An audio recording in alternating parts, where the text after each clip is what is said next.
নারায়ণগঞ্জের রূপগঞ্জ উপজেলার কাঞ্চন পৌরসভার কালাদি এলাকায় প্রস্তাবিত বাসন্তী বিন্দু শর্মিলা দুয়ারকা প্রসাদ স্কুল ও খেলার মাঠের ভিত্তিপ্রস্তর উদ্বোধন করা হয়েছে।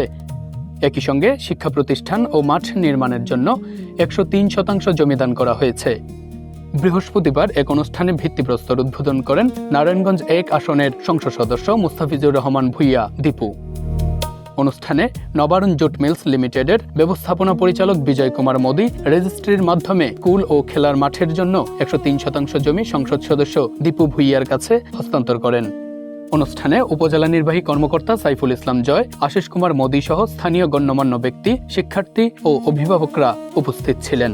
অনুষ্ঠানে প্রধান অতিথির বক্তব্যে সংসদ সদস্য মুস্তাফিজুর রহমান ভূঁইয়া দীপু বলেন, এছাড়া নতুন এই শিক্ষা প্রতিষ্ঠান ও খেলার মাঠ এলাকার শিক্ষার্থীদের শিক্ষা ও ক্রীড়া চর্চার সুযোগ সম্প্রসারণে গুরুত্বপূর্ণ ভূমিকা রাখবে বলে আশাবাদ ব্যক্ত করেন তিনি।